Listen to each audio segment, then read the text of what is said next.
Coba angkat satu kisah di dalam Al-Quran yang menjelaskan tentang matematikanya Allah ini ada di dalam surat Al-Anfal.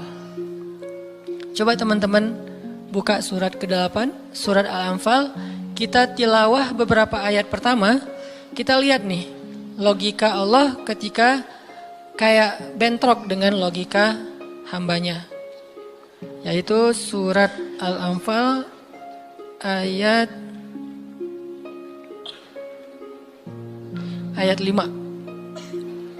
Kita baca ayat 5 sampai ayat 8. Ini salah satu peristiwa ketika logika Allah kayak bentrok dengan logika manusia. Kepengennya Allah beda sama kepengennya hamba.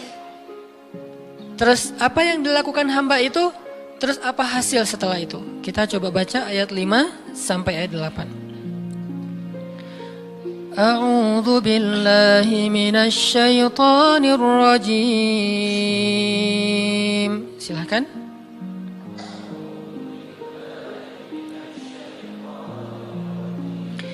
Bismillahirrahmanirrahim.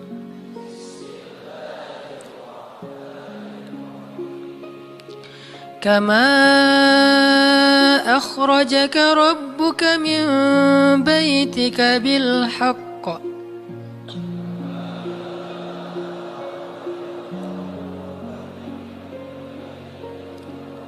wa inna fariqam minal mu'minina lakarihun.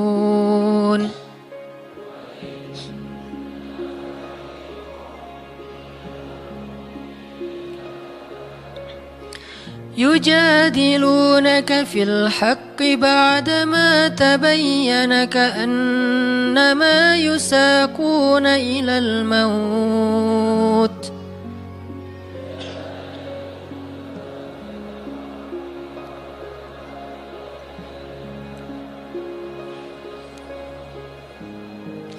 كأنما يساقون إلى الموت وهم ينظرون.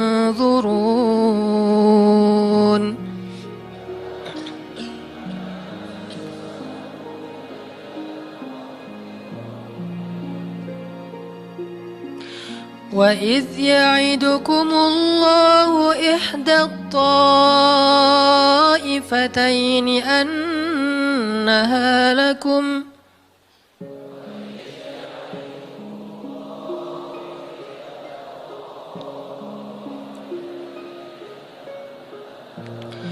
وتودون أن غير ذات الشوكة تكون لكم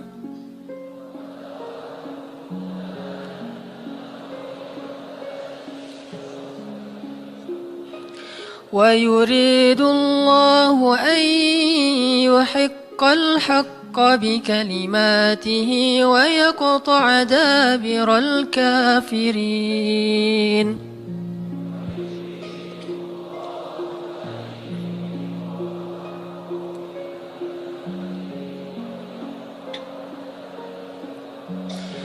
ليحق الحق ويبطل الباطل ولو كره المجرمون.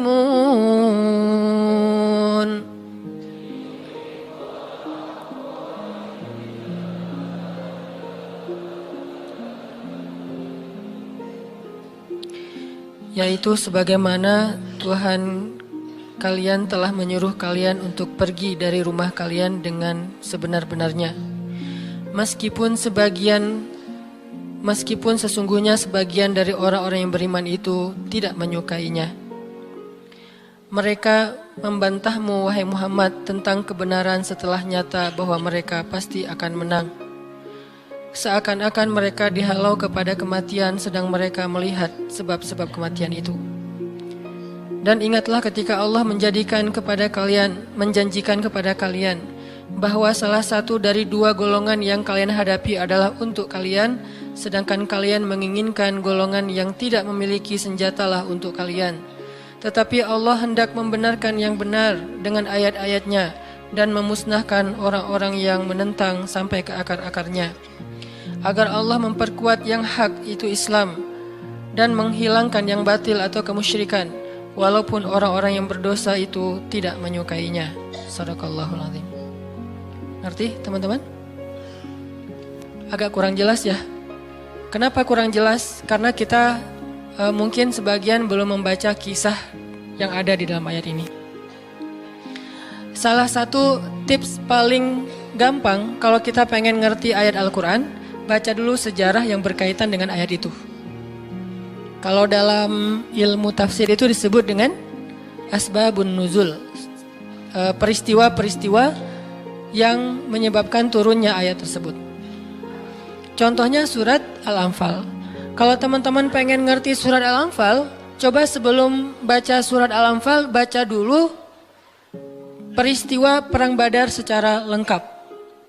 Nanti di buku sejarah tuh ada Perang Badar, cari yang paling tebal, biar nanti pas kita baca detail, banyak hal-hal kecil yang kita jadi ketahuan. Baca peristiwa Perang Badar, setelah berkali-kali baca udah ngerti banget, kayak nonton film berkali-kali sampai hafal. Setelah itu coba baca surat Al-Anfal.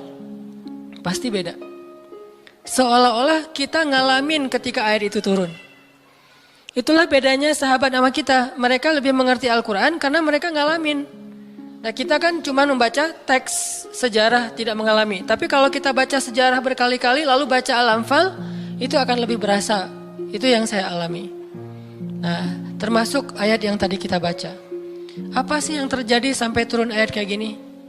Yang terjadi dulu di tahun kedua setelah Nabi hijrah ke Madinah, orang-orang Mekah yang dipimpin oleh Abu Sufyan mau berdagang ke Syam. Apa yang mereka bawa dalam karavan dagang? Harta-harta orang Islam yang dirampas ketika orang Islam hijrah ke Madinah.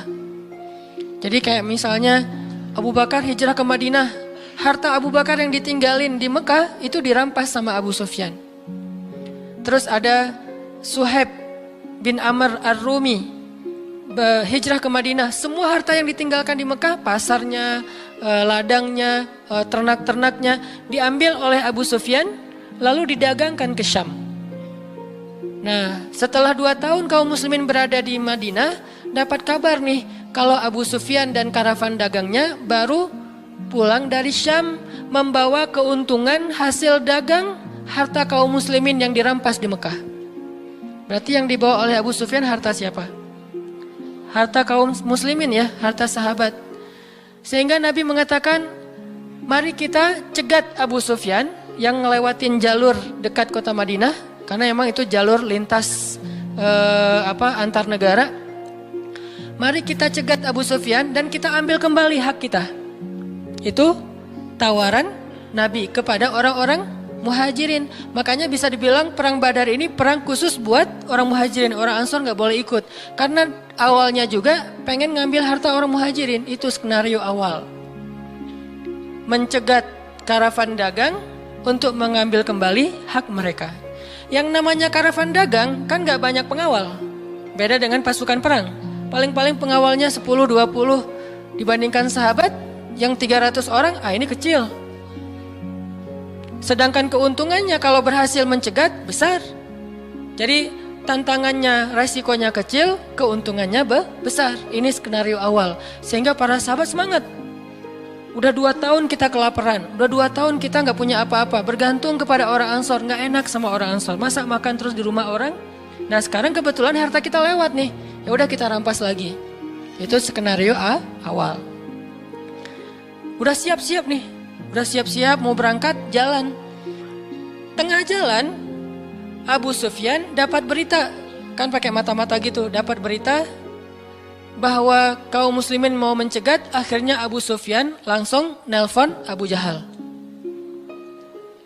Jahal gitu. Nelpon Abu Jahal dan sinyalnya bagus lagi waktu itu, langsung telepon, nggak putus-putus. Kita mau dicegat nih, coba kamu kirim pasukan untuk melindungi karavan dagang. Soalnya harta yang kami bawa juga ada hak kamu di situ. Jadi diiming-imingi. Abu Jahal pun kemudian mengumpulkan orang-orang Mekah sebanyak kurang lebih 1.000 orang untuk mengawal karavan dagangnya Abu Sufyan. Langsung melesat, satu pasukan bergerak cepat, sehingga sekarang ada 2 target. Satu karavan dagang, satu lagi pasukan militer yang jumlahnya 1.000 orang. 3 kali lipat lebih banyak dari kaum muslimin. Tiba-tiba turun ayat kepada Nabi. Terus Nabi mengatakan kepada para sahabat, wahai para sahabat, sekarang kita punya 2 pilihan. Mau tetap mencegat Abu Sufyan, atau kita sekarang malah beralih ke Abu Jahal dengan pasukannya. Sok pilih yang mana kalian. Kaum muslimin sebagian besar memilih tetap seperti rencana awal, mencegat karavan dagang. Jangan mencegat pasukan. Ngapain kita capek-capek perang sama Abu Jahal, untungnya nggak ada. Terus pasukannya lebih banyak, resikonya lebih besar. Dan mereka terlatih, kita sipil yang dipersenjatai seadanya. Mending kita tetap kepada Abu Sufyan, untungnya besar, resikonya kecil, dan sama-sama sipil. Tapi ternyata ketika disuruh pilih kayak gitu, kaum muslimin udah memilih pilihan mereka, Allah memilih pilihan Allah. Kata Allah, enggak, aku memilih kalian menghadapi Abu Jahal. Berat gak sih kayak gitu? Ini matematika Allah, hitung-hitungannya Allah nih, logika Allah. Kadang hidup kita kayak gitu banget teman-teman. Kita pengen kuliahnya ini, ternyata yang lulusnya bagian ini. Saya dulu pengen kedokteran, tapi lulusnya malah ke Mesir. Ya alhamdulillah, karena nilai eksatnya jelek. Ya udahlah ke Mesir aja. Dan ke Mesir juga dulu niatnya bukan mau kuliah, mau main. Wah bagus juga kan, dulu ada Dunia dan Berita suka perkiraan cuaca gitu kan, internasional. Kairo hujan gitu. Wah Kairo, pengen kuliah ke luar negeri. Artinya bukan pengennya saya ke Kairo, tapi Allah menghendaki kayak gitu. Bukan pengennya saya menikah, Allah yang menginginkan. Saya pengennya dari dulu, bukan waktu itu. Jadi bukan pengennya saya menunda pernikahan ya. Pengennya mah 17 tahun nikah wilah. Lulus SMA atau belum lulus mah nikah. Tapi pengennya Allah usia 22 tahun. Ada yang 32 tahun. Ada yang 42 tahun. Ada yang masih betah sendiri. Nah pengennya kita mah udah mau nikah nih sekarang nih. Tapi pengennya Allah, jangan, kamu jaga ibu dulu. Pengennya kita kerjanya kayak gini nih, usaha, tapi takdirnya Allah jadi misalnya masuk ke pegawai negeri, atau sebaliknya pengennya pegawai negeri malah jadi pengusaha, dan seterusnya. Ada lulusan sains tapi usahanya di wisata kuliner, di usaha kuliner. Ada yang kayak gitu. Ada teman saya lulus ITB planologi, tata kota, tapi usaha kuliner, tapi alhamdulillah dan sukses. Jadi kadang-kadang kepengennya kita sama Allah itu suka bentrok. Dalam kondisi kayak gitu apa yang harus kita lakukan? Termasuk kepengennya kita nggak punya anak dulu, tapi nggak tahu gimana caranya tiba-tiba punya anak misalnya. Masih nggak tahu lagi gimana caranya ya. Kan ada tuh udah nikah, kita jangan punya anak dulu ya, karir dulu ya aja, tapi ternyata nggak ada ikhtiar, pasrah gitu ya, akhirnya punya anak misalnya. Kan bukan kepengennya kita. Atau pengen punya anak tapi belum punya aja, udah 15 tahun menikah belum punya anak. Kayak Nabi Zakaria, gimana nih? Ketika apa yang kita inginkan dengan apa yang Allah inginkan, kesannya bentrok. Itulah yang terjadi kepada kaum muslimin dalam perang Badar. Mereka pengen Abu Sufyan, Allah pengen Abu Jahal. Sehingga Allah katakan di ayat 5-nya, wa inna fariqam minal mu'minin lakarihun. Walaupun sebagian orang-orang yang beriman itu karihun, gak suka. Sehingga pada diam-diam mereka sebetulnya ngeluh gitu. Kenapa ya jadi berubah gini, tahu gini dari awal gitu kan ya. Mulai desas-desus di antara kaum muslimin. Karihun, tidak suka dengan pilihan ini, gak suka dengan tawaran ini. Inilah yang terjadi. Dan kita kadang-kadang juga karihun dengan kehendak Allah. Karihun, kenapa sih harus kayak gini? Kenapa sih saya hidupnya gini-gini amat? Kenapa saya yang diperlakukan kayak gini? Kenapa?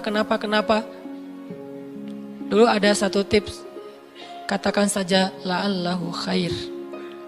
Ya mudah-mudahan ada kebaikan di sini. Yang penting saya udah ikhtiar, jadinya kayak gini, ya udah jalanin aja. Saya udah ikhtiar, jadinya sama dia, ya udah jalanin aja.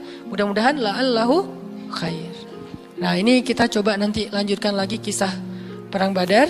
Terus kita coba lihat hubungannya dengan hidup kita tuh kayak gimana. Mudah-mudahan kita bisa tahu apa yang harus kita lakukan kalau keinginan kita dan keinginan Allah kadang-kadang seperti bentrok. Kita sholat isya dulu ya. Bismillahirrahmanirrahim. Teman-teman yang dirahmati Allah Subhanahu wa taala, tadi kita bahas tentang gimana kadang-kadang kondisi ketika keinginan kita sama maunya Allah itu nggak ketemu. Kita dalam contoh sehari-hari aja, misalnya mau main, ternyata lapangannya becek misalnya. Kalau buat anak-anak BMX atau skate mau ngetrik, ternyata lagi cedera. Atau mau jalan sama seseorang, hujan misalnya. Apain lagi? Mau beli handphone baru, ternyata usaha kita yang tadi kita udah pikirin ada untungnya malah rugi. Mau jalan-jalan keluar kota, pasangannya sakit. Dan banyak, kadang-kadang penyebabnya sepele banget, tapi bikin kita kecewa. Nah, gimana caranya kalau kondisinya kayak gitu? Sama kayak para sahabat dulu dalam perjalanan umroh. Pengen umroh, ternyata udah sampai di perbatasan kota Mekah, gak boleh masuk, disuruh pulang lagi ke Madinah. Itu kan diceritain dalam surat Al-Fatihah tentang perjalanan umroh yang berakhir dengan malah perjanjian Hudaybiyah. Niatnya pengen umroh, tapi endingnya perjanjian.